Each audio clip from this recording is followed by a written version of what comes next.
decades and through 6 administrations, just to give you a little perspective on his background. Marie, what is the significance of what we watched play out this weekend on this matter?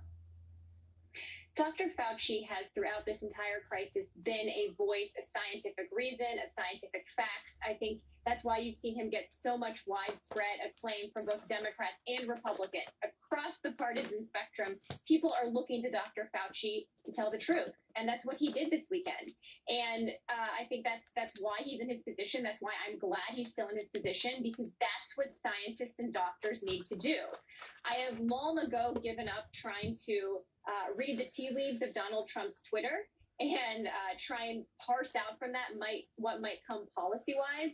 But I hate the fact that he retweeted someone calling for Dr. Fauci's firing. And if President Trump did anything to sideline Dr. Fauci, to try and move him out of such a prominent role, I hope you would hear pushback from Democrats and Republicans, because Dr. Fauci has played such an important role in helping the American people understand this crisis, Harris.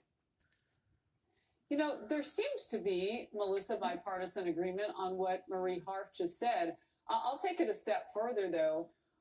The palace intrigue and the fighting and all, I don't know if we have time for that, like as a nation, Melissa. Yeah. No, we absolutely don't. Although when you say that, you know, he went out this weekend and told the truth, the implication is that the president is not telling the truth. And I don't think that's accurate. I think that what the president is reacting to is this idea that he takes his responsibility for the health and welfare of the American people very personally and you know, very seriously. And so I would imagine that when he feels like someone is attacking him potentially for not doing his very best to safeguard America's health and welfare, that, you know, he gets very angry, and that's where those tweets come from. And he just takes it incredibly personally.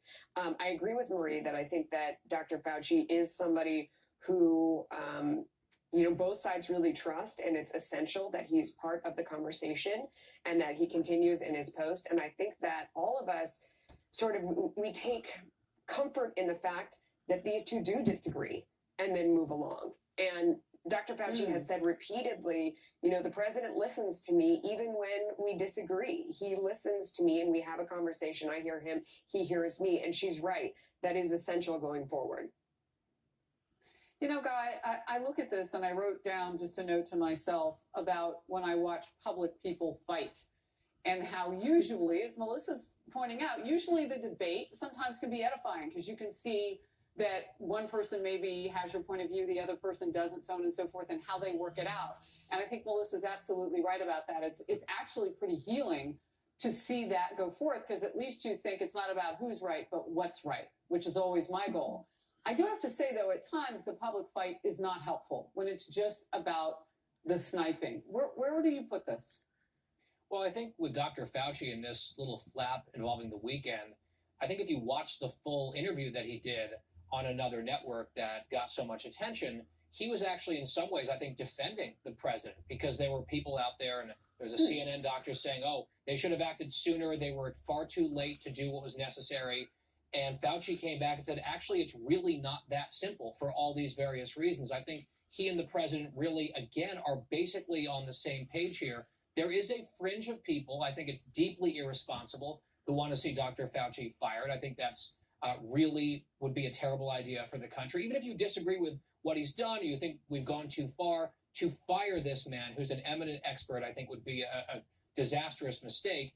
The thing that is also bothersome to me, Harris, is the degree to which some in the media seem very invested in this palace intrigue plotline, where they sort of stoke every ember, almost like they're trying to goad the president into doing something that would be very bad for the country, but could be bad for him politically. So they love expressing concerns about how this might happen. It almost feels like a perverse rooting interest, and I wish they would knock that off.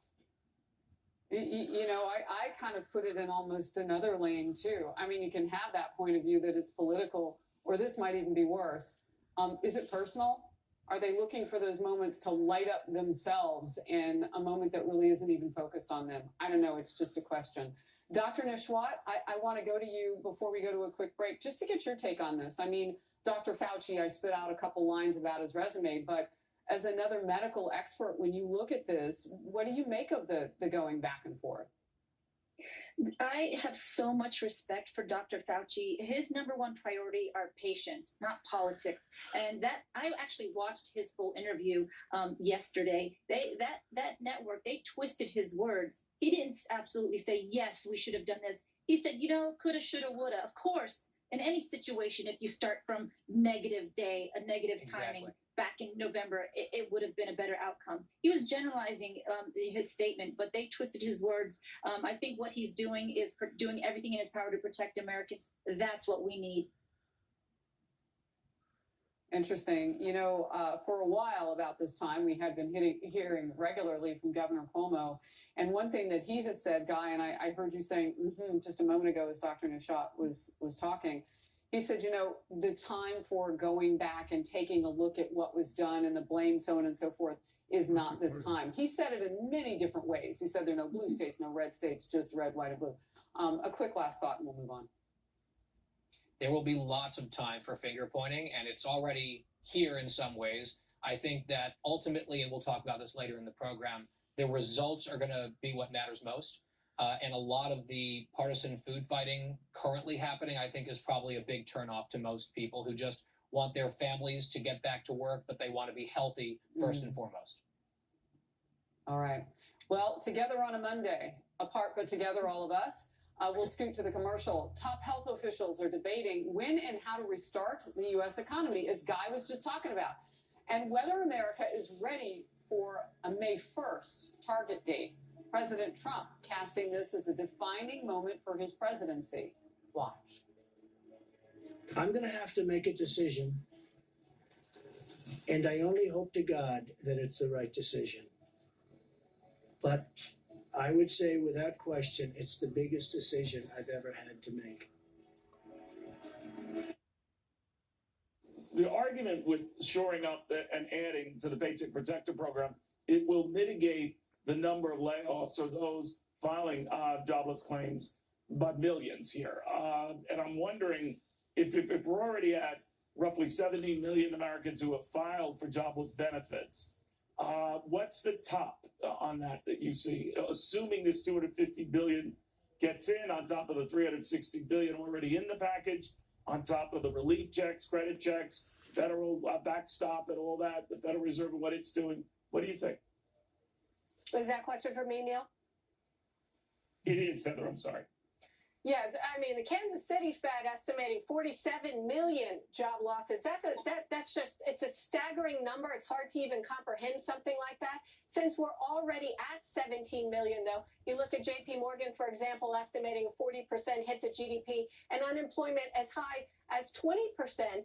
And that seems to be a pretty conservative estimate across the board. It doesn't seem too out of line. A few weeks ago, you have to remember, just over a month, we had unemployment at record lows and wages rising. So again, this is just heartbreaking. We need to keep as many people employed as we can in the private sector. The government is doing all they can, but we need to also try and reinvent ourselves and figure out ways that we can do business a little bit differently. Brooks Brothers is making masks. Louis Vuitton is making hand sanitizer. General Electric, for example, and Ford now making ventilators. So there are ways that both companies and Americans and individuals can reinvent ourselves to be of service to the public in these dire times of need right now.